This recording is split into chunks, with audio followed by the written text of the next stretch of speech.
ലൂക്കോസിന്റെ സുവിശേഷം 8-ാം അധ്യായം. അനന്തരം അവൻ ദൈവരാജ്യം പ്രസംഗിച്ചും സുവിശേഷിച്ചും കൊണ്ട് പട്ടണം തോറും സഞ്ചരിച്ചു. അവനോടുകൂടെ 12 അവൻ ദുരാത്മാക്കളെയും വ്യാധികളെയും നീക്കി സൗഖ്യം വരുത്തിയ ചില സ്ത്രീകളും 7 ഭൂതങ്ങൾ വിട്ടുപോയ മഗ്ദലക്കാരത്തി മറിയയും ഹെരോദാവിന്റെ കാര്യവിചാരകനായ കൂസയുടെ ഭാര്യ യോഹന്നയും ശൂശന്നയും തങ്ങളുടെ വസ്തുവക കൊണ്ട് അവർക്ക് ശുശ്രൂഷ ചെയ്തു പോന്ന മറ്റു പല സ്ത്രീകളും ഉണ്ടായിരുന്നു. പിന്നെ വലിയൊരു പുരുഷാരവും ഓരോ പട്ടണത്തിൽ നിന്ന് അവന്റെ അടുക്കൽ വന്നവരും ഒരുമിച്ച് കൂടിയപ്പോൾ അവൻ ഉപമയായി പറഞ്ഞത്: വിതയ്ക്കുന്നവൻ വിത്ത് വിതപ്പാൻ പുറപ്പെട്ടു. വിതയ്ക്കുമ്പോൾ ചിലത് വഴിയരികെ വീണിട്ട് ചവിട്ടിപ്പോകുകയും ആകാശത്തിലെ പറവജാതി അതിനെ തിന്നുകളയുകയും ചെയ്തു. മറ്റു ചിലത് പാറമേൽ വീണ് മുളച്ച് നനവില്ലായ്കയാൽ ഉണങ്ങിപ്പോയി. മറ്റു ചിലത് മുള്ളിനിടയിൽ വീണു. മുള്ളും കൂടെ മുളച്ച് അതിനെ ഞെരുക്കിക്കളഞ്ഞു. മറ്റു ചിലത് നല്ല നിലത്ത് വീണ് മുളച്ച് 100 മേനി ഫലം കൊടുത്തു. ഇത് പറഞ്ഞിട്ട് കേൾപ്പാൻ ചെവിയുള്ളവൻ കേൾക്കട്ടെ എന്ന് വിളിച്ചു പറഞ്ഞു. അവന്റെ ശിഷ്യന്മാർ അവനോട് ഈ ഉപമ എന്ത് എന്ന് ചോദിച്ചതിന് അവൻ പറഞ്ഞത്: ദൈവരാജ്യത്തിന്റെ മർമ്മങ്ങളെ അറിയുവാൻ നിങ്ങൾക്ക് വരം ലഭിച്ചിരിക്കുന്നു. ശേഷമുള്ളവർക്കോ കണ്ടിട്ടും കാണാതിരിപ്പാനും കേട്ടിട്ടും ഗ്രഹിക്കാതിരിപ്പാനും ഉപമകളിലത്രേ. ഉപമയുടെ പൊരുളോ വിത്ത് ദൈവവചനം, വഴിയരികെയുള്ളവർ കേൾക്കുന്നവർ.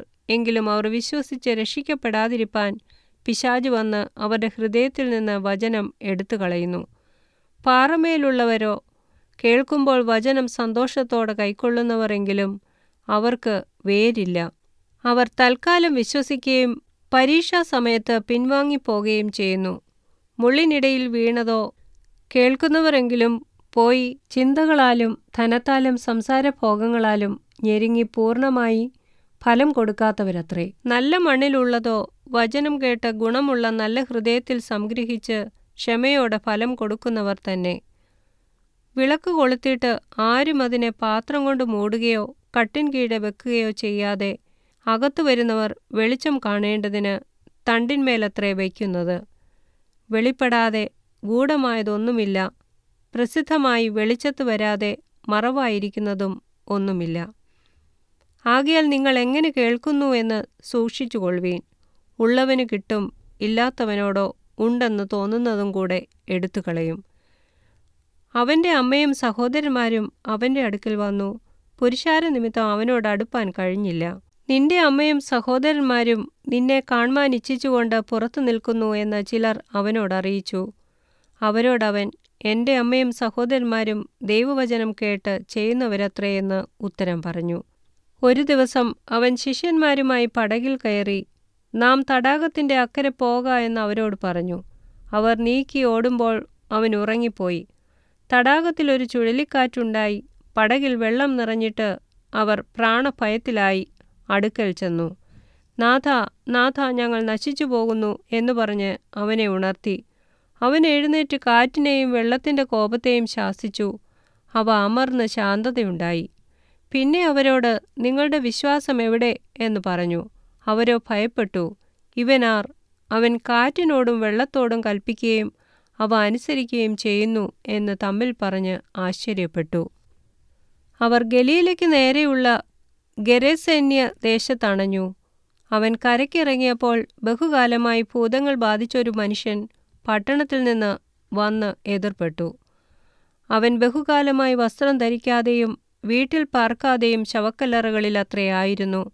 അവൻ യേശുവിനെ കണ്ടിട്ട് നിലവിളിച്ച് അവനെ നമസ്കരിച്ചു. യേശുവേ, മഹോന്നതനായ ദൈവത്തിന്റെ പുത്ര, എനിക്കും നിനക്കും തമ്മിൽ എന്ത്? എന്നെ ഉപദ്രവിക്കരുതേ എന്ന് ഞാൻ അപേക്ഷിക്കുന്നു എന്നുറക്കെ പറഞ്ഞു. അവൻ അശുദ്ധാത്മാവിനോട് ആ മനുഷ്യനെ വിട്ടുപോകുവാൻ കൽപ്പിച്ചിരുന്നു. അത് വളരെ കാലമായി അവനെ ബാധിച്ചിരുന്നു.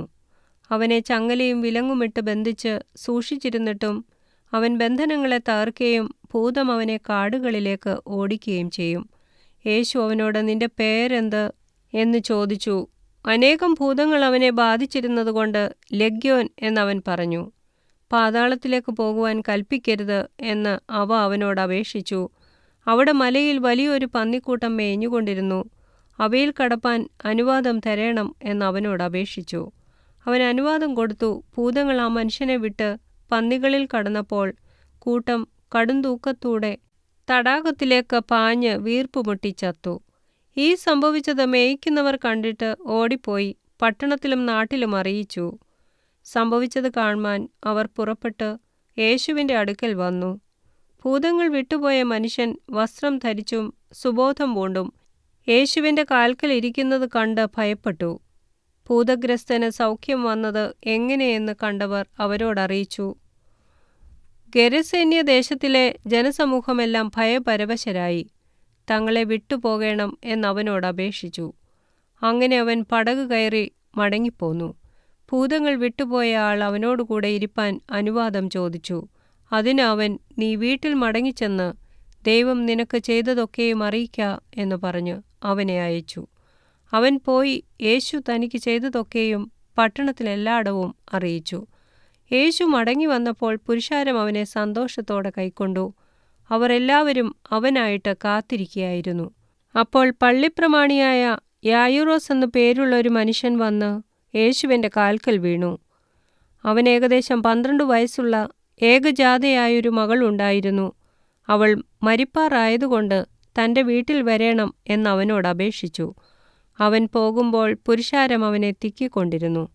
അന്ന് 12 സംവത്സരമായി രക്തസ്രവമുള്ളവളും മുതലെല്ലാം വൈദ്യന്മാർക്ക് കൊടുത്തിട്ടും ആരാലും സൗഖ്യം വരുത്തുവാൻ കഴിയാത്തവളുമായൊരു സ്ത്രീ പുറകിൽ അടുത്തു ചെന്ന് അവൻ്റെ വസ്ത്രത്തിൻ്റെ തൊങ്ങൽ തൊട്ടു. ഉടനെ അവളുടെ രക്തസ്രവം നിന്നുപോയി. എന്നെ തൊട്ടത് ആരെന്ന് യേശു ചോദിച്ചു. എല്ലാവരും ഞാനല്ല ഞാനല്ല എന്ന് പറഞ്ഞപ്പോൾ, ഗുരോ, പുരുഷാരം നിന്നെ തിക്കി തിരക്കുന്നു എന്ന് പത്രോസും കൂടെയുള്ളവരും പറഞ്ഞു. യേശുവോ, ഒരാൾ എന്നെ തൊട്ടു, എങ്കിൽ നിന്ന് ശക്തി പുറപ്പെട്ടത് ഞാൻ അറിഞ്ഞു എന്ന് പറഞ്ഞു. താൻ മറഞ്ഞിരിക്കുന്നില്ല എന്ന സ്ത്രീ കണ്ട് വിറച്ചും കൊണ്ട് വന്ന് അവൻ്റെ മുമ്പിൽ വീണു. അവനെ തൊട്ട സംഗതിയും തൽക്ഷണം സൗഖ്യമായതും സകല ജനവും കേൾക്കെ അറിയിച്ചു.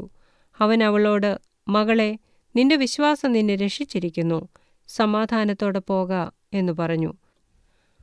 അവൻ സംസാരിച്ചു കൊണ്ടിരിക്കുമ്പോൾ തന്നെ പള്ളിപ്രമാണിയുടെ ഒരാൾ വന്നു. നിന്റെ മകൾ മരിച്ചുപോയി, ഗുരുവിനെ പ്രയാസപ്പെടുത്തേണ്ട എന്ന് പറഞ്ഞു.